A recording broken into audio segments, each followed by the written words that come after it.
that is just fundamentally different than what Tesla is doing. And when Tesla does licensing deals for FSD, they will be offering you the robot driver. They're not going to be offering you a platform on which to build your own robot driver. Today, what I wanted to, at least one of the topics today, is whether or not investors and automakers are going to hear what NVIDIA announced, and they're going to say, hey, they're a viable option. Instead of partnering with Tesla's FSD, I'm just going to go ahead and use NVIDIA's platform instead. Is NVIDIA becoming the Android of AI? I like what Joseph said here. NVIDIA is the Android of AI. And he sort of shared this, I can't really share it here, but it basically, here's all the humanoid makers. There's 14 of them, robot simulation software companies, enterprise software companies like Microsoft, SAP, Siemens. You've got the robot brains. You got the CAE and reality capture, vision AI, robot and sensor makers. Just the tools that the industry needs to be able to service. So what's your thought to my original question there?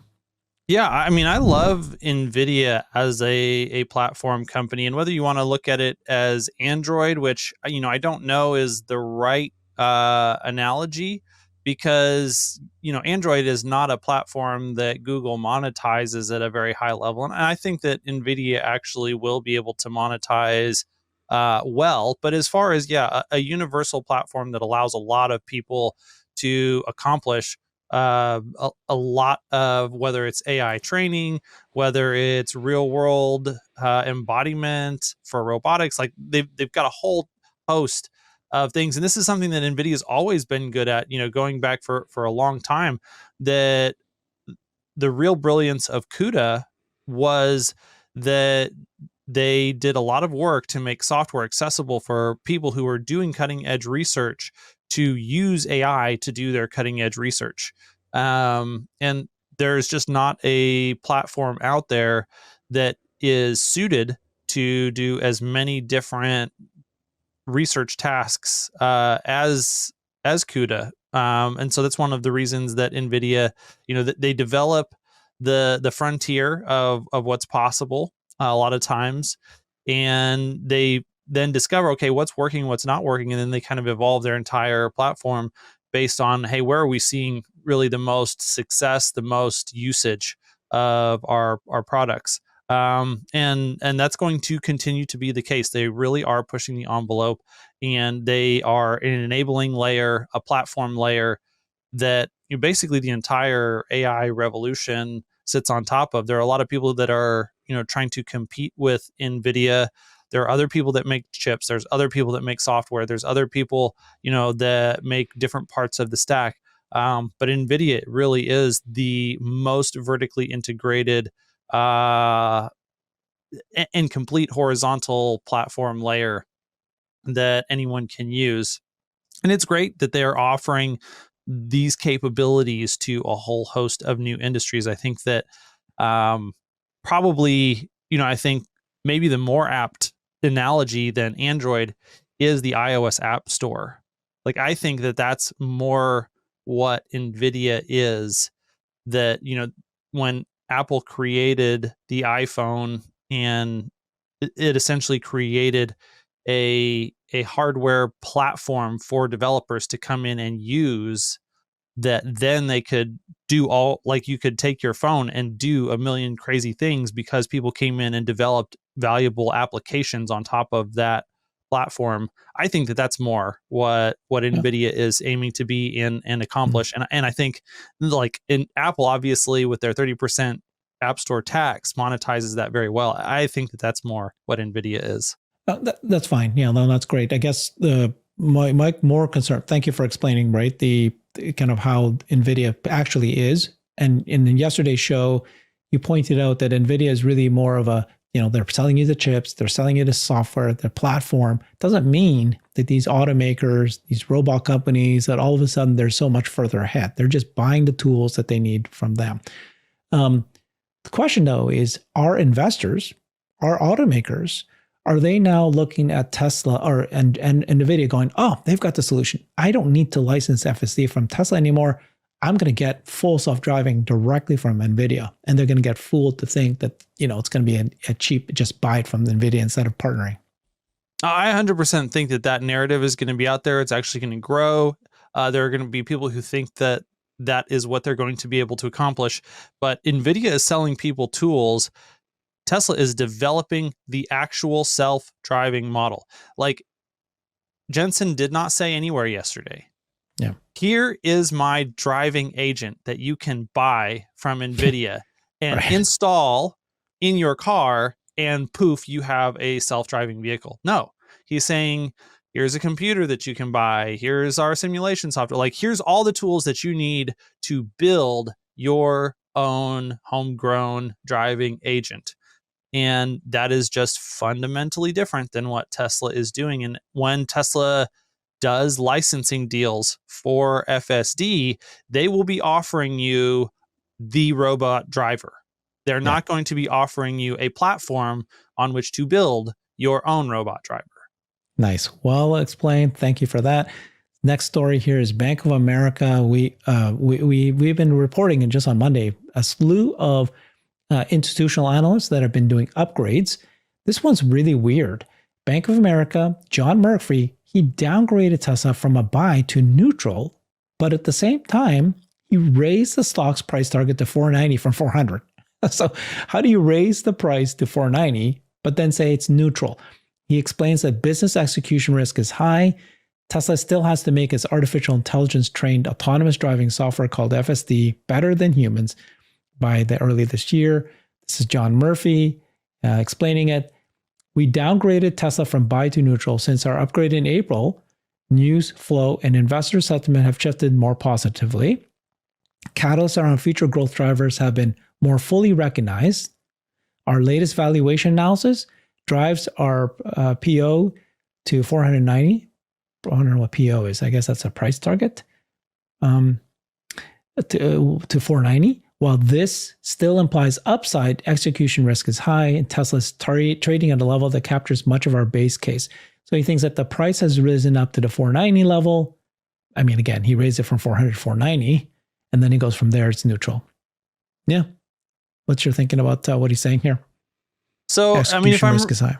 Yeah, if I'm reading this correctly, I think he's saying that, investor sentiment has more caught up to what they were thinking, that if execution is high, they could get to 490, but it requires high execution. And because there's execution risk, I think that's why he's saying that it's a neutral, because while it's possible that Tesla could reach a $490 price, that, if you incorporate a significant risk discount, that's why it is neutral instead of a solid buy right now.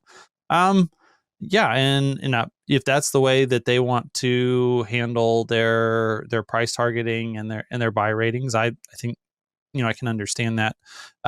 It doesn't make as much nonsense to me as a lot of the other Wall Street analysts who do all kinds of funky things. And it really, the main forcing function that these analysts are having to deal with is like, what can they sell to other Wall Street people? Because, they can say something that is actually right and they can feel very confident about it, but they know that that is just an unpopular opinion to have, and they can't actually sell that to people. And so they'll, fudge here, there, and everywhere. And I think that's why you get these, whether it's price targets that don't match the buy or sell ratings or all these things. These are just distortions that are created by the fact that they have weird customer things that they have to kind of work around that make their thesis kind of disjointed.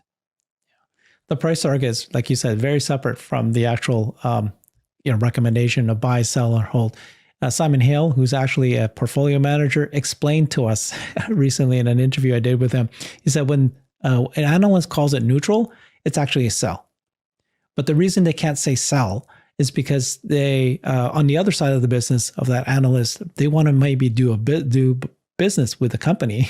And so they don't want to say, we're telling people sell your stock. They say neutral. So it's very interesting how that all works. All right, next story here is Tesla's actually smart summon is under investigation by NHTSA. This is the National Highway Traffic Safety Administration, and they're open a probe on January 6th, Monday. And they said that the Office of Defects Investigation received one complaint alleging that actual smart summon session resulted in a crash. This complaint also states at least 3 media reports about similar crashes linked to actual smart summon. All right. So they're going to investigate because of that one complaint. Actual smart summon reportedly failed to detect posts or parked vehicles during all 4 crashes. Okay.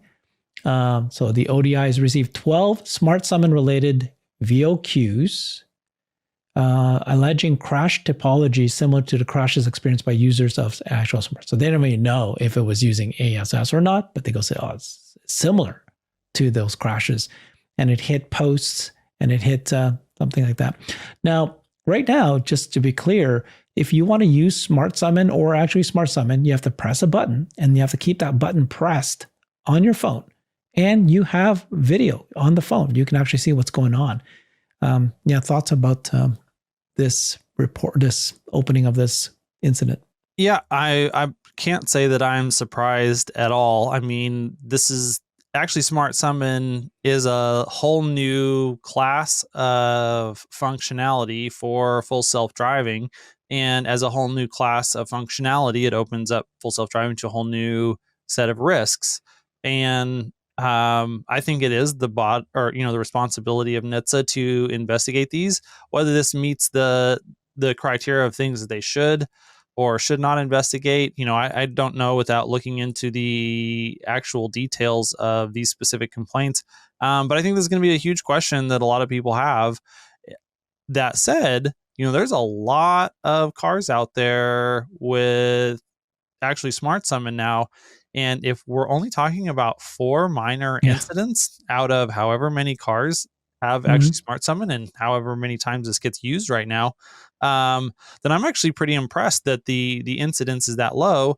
And one of the things that I would expect to see is that Tesla will have already solved this problem in software before NHTSA even figures out exactly what the cause of the problem is, and then asks Tesla, hey, can you do something about that? And they're like, yeah, sorry, we patched that like 4 releases ago. Exactly.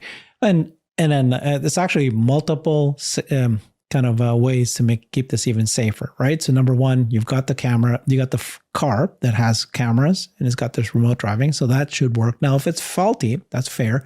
But then you have the user having to press the button. You can't do it without, you got to be close enough. They didn't make the radius so far that you have to be fairly close enough. And then when you press the button, you can actually see the video on your phone. So you are still responsible for it theoretically. And the good news was this sounded like it was just hitting posts and parked cars maybe. Let's take a little closer look here. NHTSA said it has opened a probe into 2.6 million Tesla vehicles in the US over reports of crashes involving a feature that allows users to move their cars remotely. That's ASS. The actual Smart Summon, they got reports of 4 crashes involving Tesla vehicles. The vehicles failed to detect posts or parked vehicles when they were operating on ASS. It had reports where users had too little reaction time to avoid a crash, either with the available line of sight or releasing the phone app button, which stops the vehicle's movement. So like you say, okay, it's an issue, then Tesla needs to fix it so that when you have to have faster reaction, as soon as you let go, it should stop quicker. Yeah, I mean, the reality of the situation is that Tesla wants to fix any and all defects in actually Smart Summon more and faster than NHTSA does. It will be, annoying for customers who experience these defects. Tesla needs to figure out how to handle that, in a way that has positive customer experience and public perception, because if you just say, hey, customer, you are responsible, which they are for it, and you just kind of leave it at that, I think that's going to leave somewhat of a bad taste in people's mouths. So I hope they're a little bit more proactive, and that these specific owners do feel like they're taken care of by the company, because I think that will go a long way towards the overall coverage that this receives. And I think the value of managing the coverage that this gets at that level far exceeds whatever, the repair costs on these vehicles are going to be. So that's something that I'd like to see, hope to see from Tesla. Don't know how that's going to play out. We'll just have to watch.